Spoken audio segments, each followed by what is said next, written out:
warahmatullahi wabarakatuh.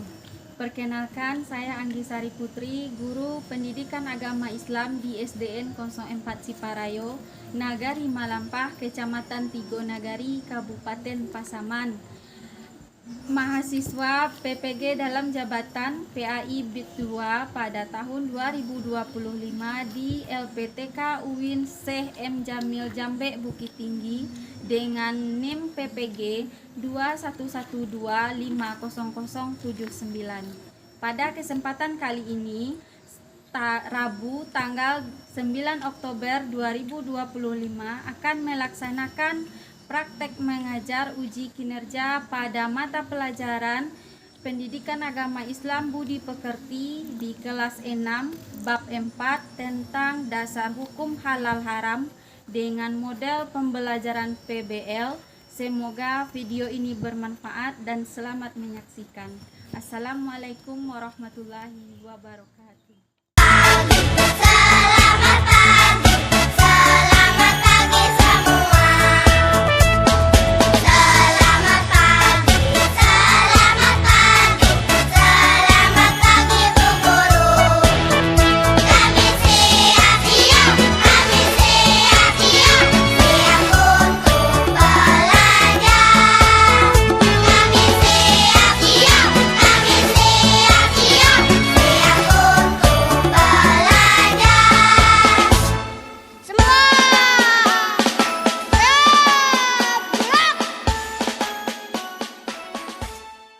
Assalamualaikum warahmatullahi wabarakatuh. Waalaikumsalam warahmatullahi wabarakatuh. Kabar anak-anak ibu hari ini? Alhamdulillah, luar biasa. Allahu Akbar. Oke. Sehatkah badannya hari ini? Sehat, Bu. Bahagiakah hari ini? Bahagia, Bu. Sudah siap untuk belajar? Sudah, Bu.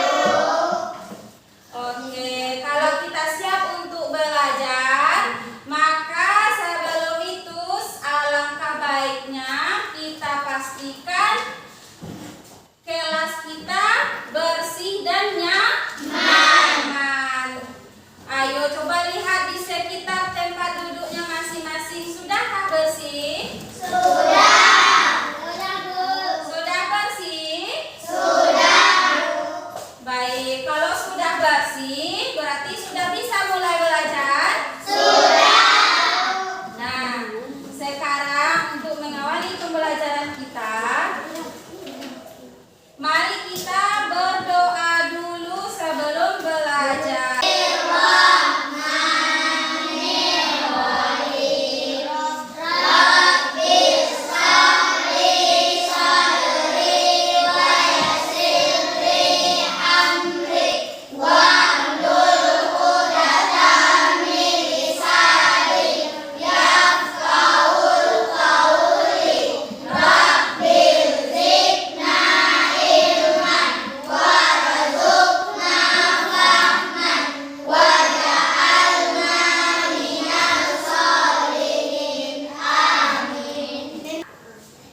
Sebelum kita belajar, biasanya kita melakukan pembiasaan yaitu dengan membaca surat pendek. Apa surat pendek kita hari ini? Hari ini kita bacanya Al-Falah. Oke, kita bacanya bersama-sama ya.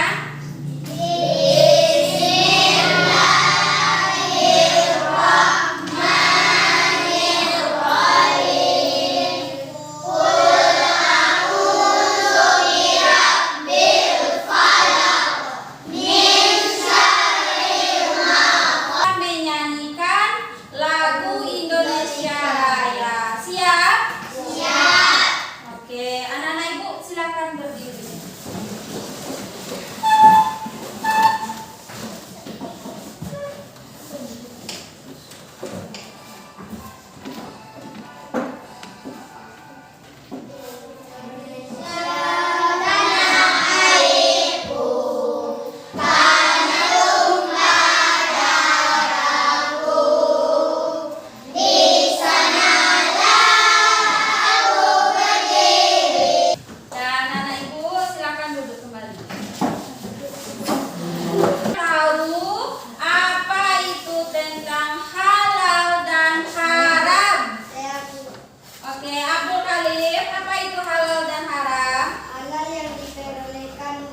Feby. Apa itu Feby?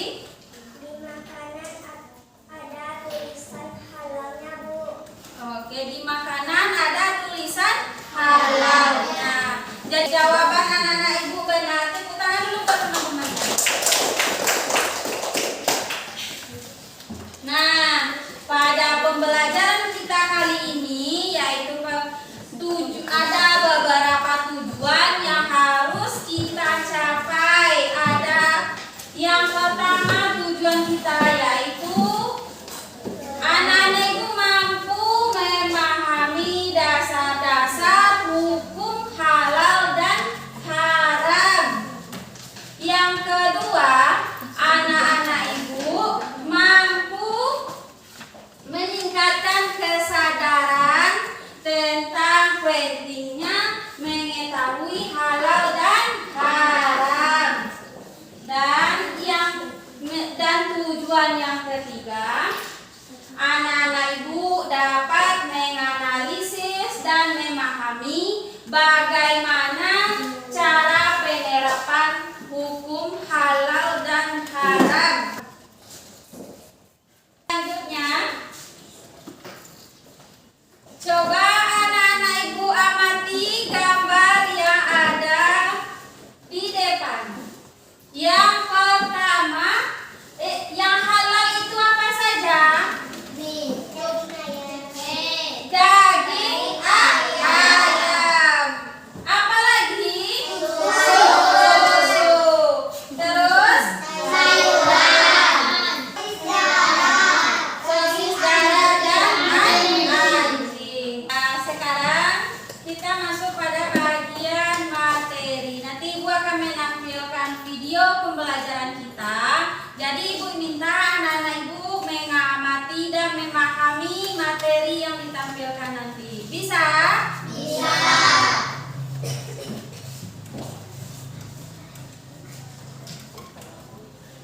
Warahmatullahi wabarakatuh.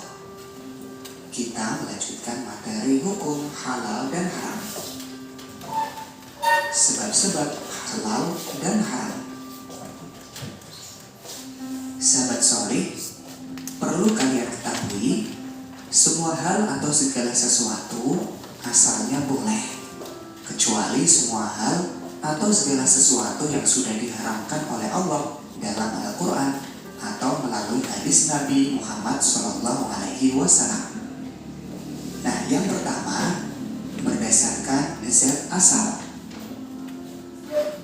Allah telah menetapkan sesuatu yang haram karena zat asalnya, seperti bangkai, darah, dan babi. Allah berfirman, Bismillahirrahmanirrahim. Innama harrama alaikumul maitata waddama wa lahmal khinziri wa ma uhilla bihi li ghairillah. فمن اضطر غير باغ ولا عاد فلا إثم عليه إن الله غفور رحيم. sesungguhnya Dia hanya mengharamkan atasmu bangkai, darah, daging babi, dan daging hewan yang disembelih dengan menyebut nama selain Allah. Tetapi barang siapa terpaksa atau memakainya bukan karena menginginkan dan tidak pula melampaui batas, maka tidak ada dosa baginya. Sungguh Allah Maha Pengampun, Maha Penyayang. Quran Surat Al-Baqarah ayat 173. Mengapa babi, darah, dan bangkai Allah haramkan? Tentu Allah yang Maha mengetahui dengan ciptaannya mana yang baik dan buruk untuk manusia. Allah melarang tentu karena Dia sayang kepada kita. Apabila status benda haram bercampur dengan benda yang halal, maka semuanya akan menjadi haram. Sebab halal dan haram yang kedua berdasarkan sifat asal. Perbuatan dan sikap yang sifatnya buruk, jahat, judi, atau syirik diharamkan oleh Allah. Semua yang dilakukan bersifat buruk, jahat, judi, atau syirik walaupun dengan niat, cara dan hasil sebagus apapun tetap haram. Sebab halal haram yang berikutnya berdasarkan proses. Halal atau haramnya sesuatu bisa disebabkan oleh prosesnya. Proses pembuatan, pengerjaan, atau cara mendapatkannya akan menentukan hasilnya, halal atau haram. Contohnya, segala sesuatu yang asal zat dan sifatnya haram tidak bisa berubah menjadi halal walaupun prosesnya bagus dan benar. Misalnya, semua hal atau barang yang berasal atau mengandung unsur babi walaupun dibuat, diolah, dikemas, dan dikerjakan dengan seperti apapun tetap hukumnya haram.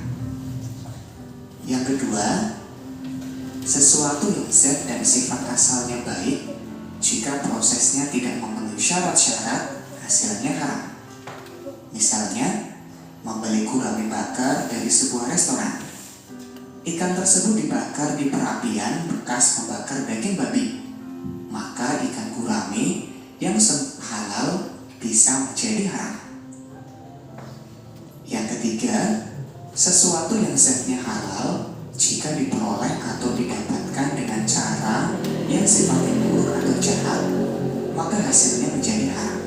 Misalnya, uang yang didapatkan dari menjual daging babi, mencuri, korupsi, atau judi, maka uang tersebut menjadi haram.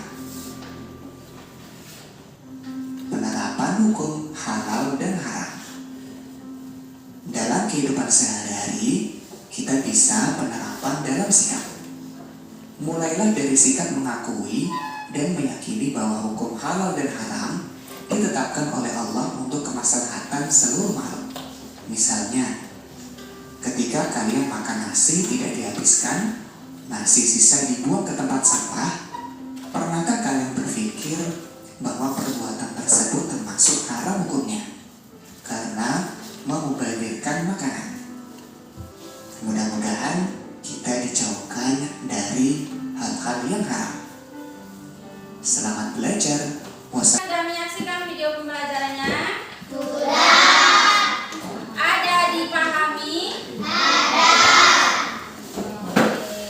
Nah, jadi secara garis besar anak itu sudah tahu apa itu yang halal dan apa itu yang haram. Kalau halal diperbolehkan oleh aturan Islam. Contohnya, seperti ikan. Ikan itu halal atau haram? Nah, jadi contohnya ikan. Ikan diperbolehkan oleh aturan Islam? Boleh. Kalau haram tadi tidak dibolehkan. Berarti yang tidak dibolehkan apa? Daging babi. Kenapa daging babi tidak dibolehkan untuk kita konsumsi? Karena haram oleh hukum Islam. Jadi sekarang kalau di dalam Al-Quran sudah dikatakan halal, berarti itu boleh.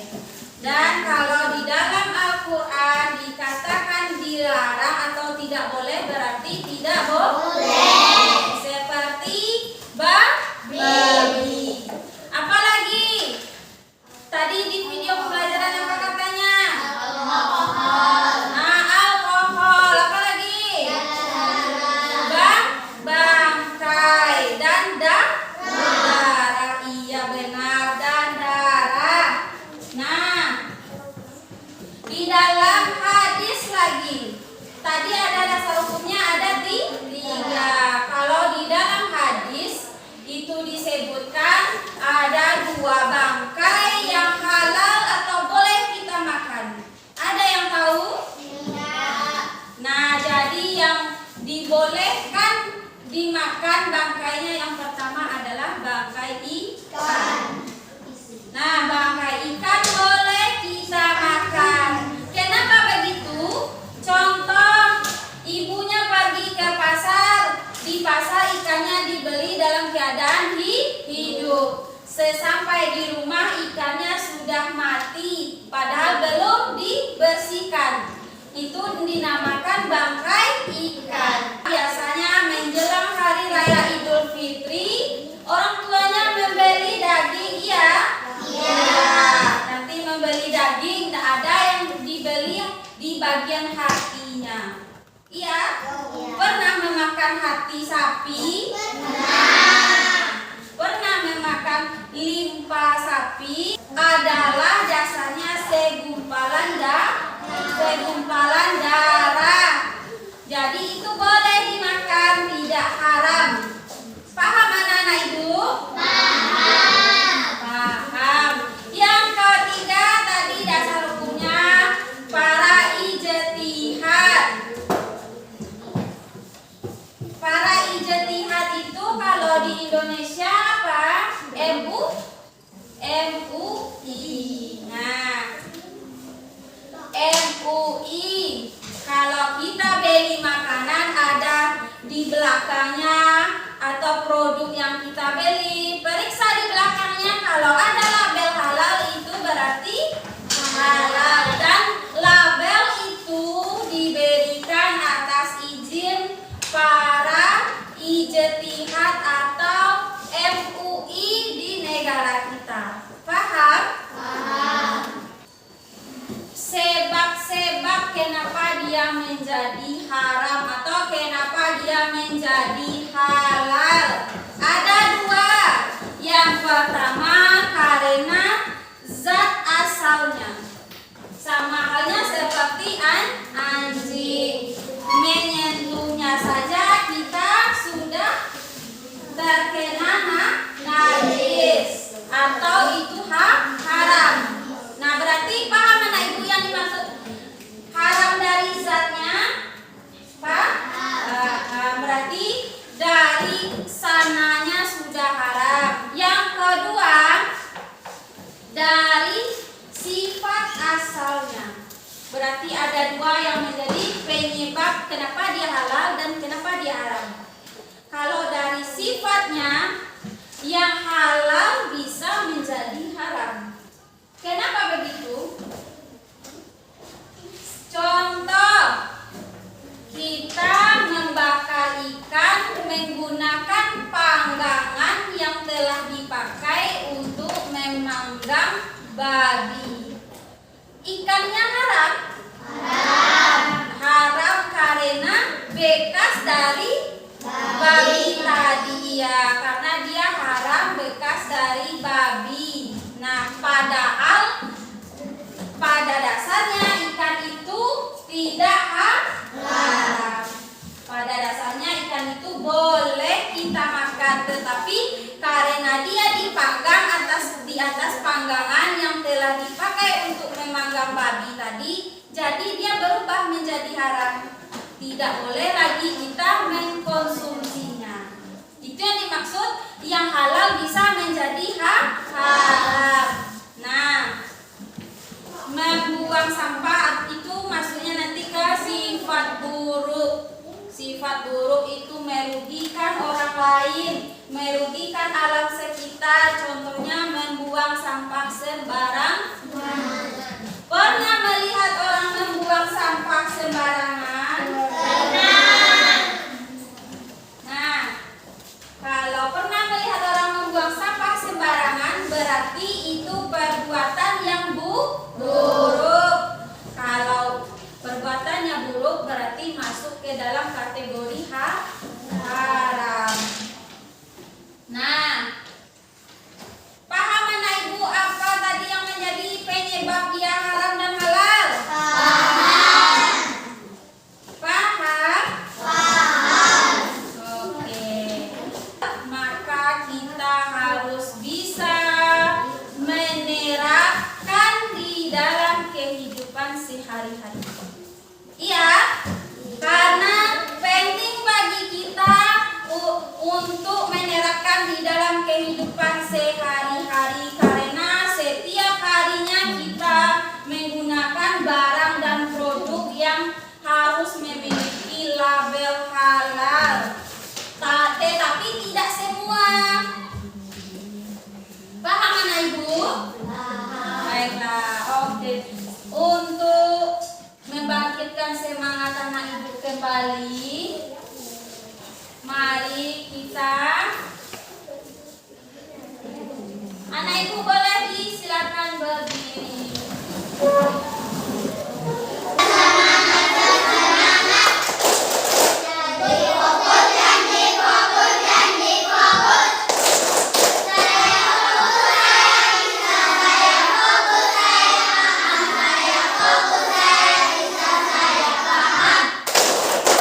Oke, anak-anak ibu boleh duduk kembali.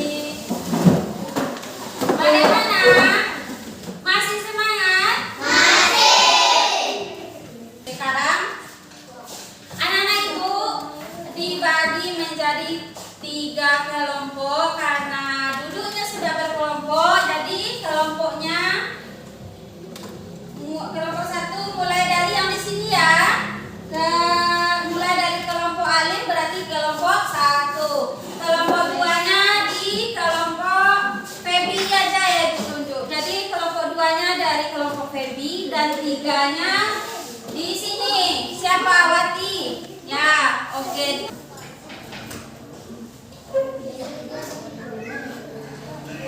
Coba simak dan perhatikan.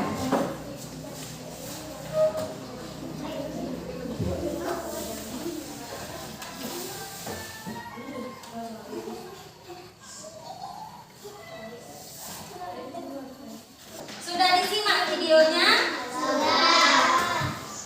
Oke, sekarang masing-masing kelompok cari apa permasalahannya ada di video tersebut. Nanti berikan solusinya. Temukan satu masalah dan carikan solusinya. Dan silakan didiskusikan dengan kelompoknya masing-masing.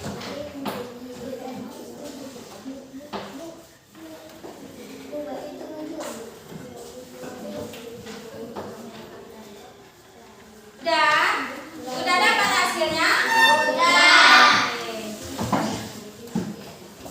Kita presentasikan hasil kelompoknya.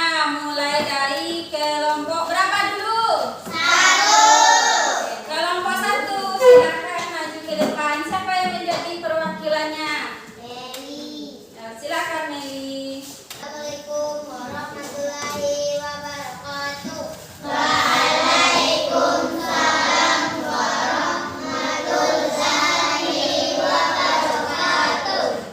Saya akan membacakan diskusi kelompok saya. Orang yang mencuri buah di kebun, maka buah yang dicuri itu termasuk haram karena tidak meminta izin. Oke, jadi permasalahan yang ditemukan oleh kelompok Meli, mencuri buah di kebun tanpa meminta izin. Tepuk tangan dulu untuk kelompok 1. Silakan duduk. Selanjutnya kelompok 2. Silakan siapa yang mewakili? Assalamualaikum warahmatullahi wabarakatuh. Saya akan mempresentasikan hasil diskusi kelompok saya. Orang yang mengambil buah tanpa izin, maka kita akan berdosa. Setuju? Setuju. Oke, tepuk tangan dulu untuk kelompok Saya akan membacakan diskusi dari kelompok kita. Mengambil buah dengan sembunyi-sembunyi, Bu, lalu lari, jadi yang kerjakan itu termasuk dosa, buahnya haram dimakan. Setuju? Setuju. Oke, tepuk tangan dulu untuk kelompok 3. Nah, terima kasih anak-anak ibu yang sudah mempresentasikan hasil kelompoknya dan telah menemukan permasalahan dan jalan keluarnya. Nah, jadi dari hasil presentasi tadi semua jawabannya benar dan permasalahannya sesuai dengan video yang ditampilkan tadi. Jadi anak-anak ibu paham yang dimaksud dengan halal dan haram? Paham. Oke, selanjutnya pada pembelajaran ini Ibu menggunakan metode Kartshot, yaitu setiap kelompok nanti masing-masing kelompok akan diminta untuk menggabungkan atau mengelompokkan kartu sesuai dengan kategori dari materi kita. Kelompok 1, silakan dikerjakan bersama. Disusun sesuai dengan materi kita, sesuai dengan petunjuk.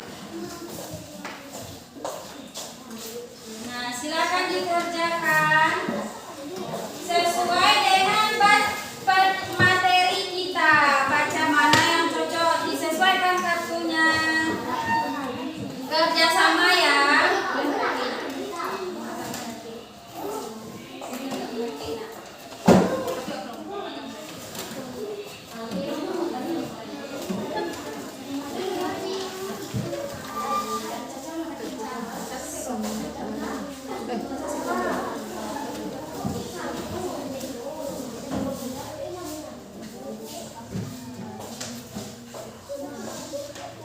Perhatikan petunjuknya, perhatikan materinya harus sesuai ya anak ibu.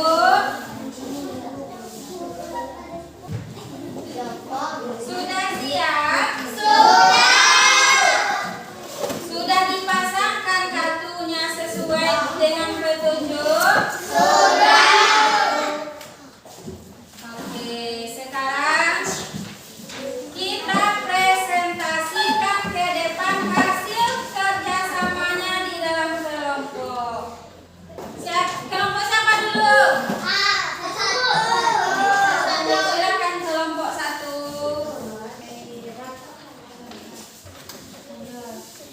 Membuang sampah sembarangan. Haram seperti alkohol, daging babi, dan biji. Oke. Nah, ini dia hasil dari presentasi kelompok 1. Kelompok 1 mencocokkan kartu tentang materi haram. Iya, sudah dikelompokkan sesuai dengan kategorinya masing-masing dan ini sudah benar. Tepuk tangan dulu untuk kelompok 1. Kelompok 2, silakan presentasikan ke depan. Halal sesuatu yang diperbolehkan, haram yang bersifat daging, makanan dan minuman yang tidak mengandung alkohol. Tepuk tangan dulu untuk kelompok 2. Nah, Feby silakan duduk kembali.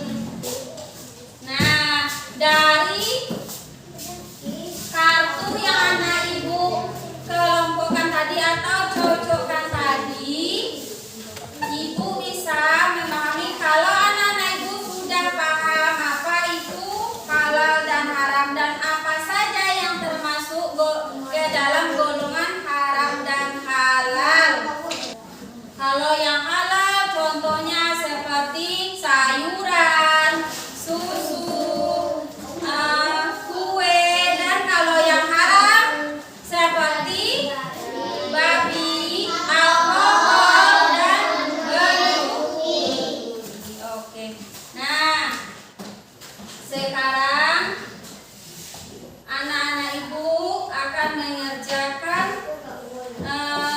asesmen sumatif sebagai evaluasi dalam pembelajaran kita pada hari ini.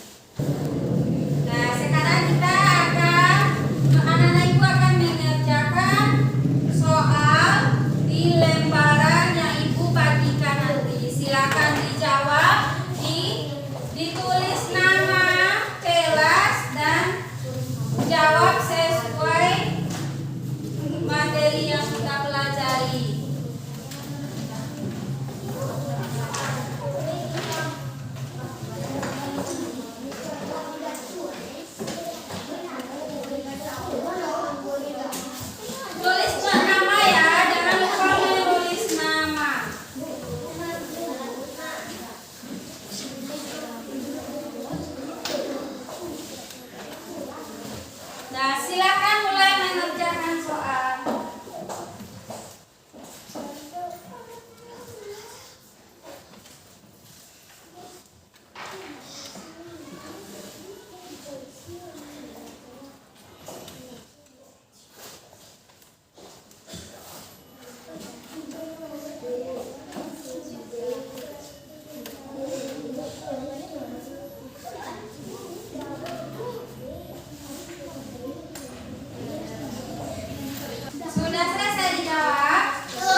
Silakan dikumpulkan lembar kerjanya.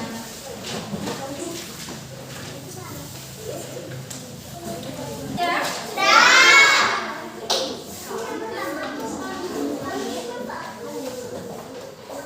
Ibu periksa dulu ya.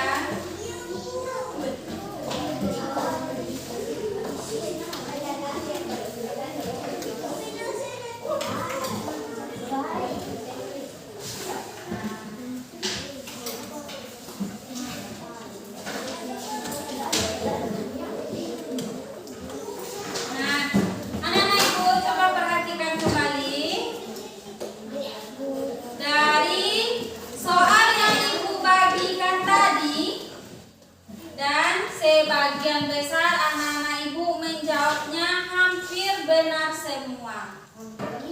Dan bisa disimpulkan bahwa anak-anak ibu paham tentang materi halal dan haram. Nah, bagaimana rasanya mengerjakan soal tadi? Apakah soalnya sulit? Tidak sulit? Nah, baiklah. Dari hasil evaluasi tadi dapat kita simpulkan anak-anak ibu paham apa itu halal dan haram, paham apa yang menjadi penyebab dan sebabnya, paham apa saja dalilnya dan apa saja yang digolongkan ke dalam halal dan haram. Mari kita simpulkan bersama materi kita hari ini, yaitu dasar hukum halal dan haram. Halal boleh, kalau haram tidak boleh. Menurut siapa? Menurut hukum Islam. Iya, menurut hukum Islam. Ada dalilnya? Ada. Berdasarkan Al-Quran, hadis, dan para ulama. Kalau di Indonesia kita bilangnya apa? MUI. Ya, MUI. Kalau kita sudah paham, berarti ibu harapkan setelah ini anak-anak ibu bisa menerapkannya di dalam kehidupan sehari-hari. Mulai dari sekarang, pandai-pandailah memilih dan memilah dalam berbelanja, membeli suatu produk. Perhatikan label halal. Label apa yang penting? Iya, label halalnya. Kalau kita membeli produk, baik itu makanan, obat-obatan, dan kosmetik atau bedak, parfum dan yang lain-lainnya, perhatikan label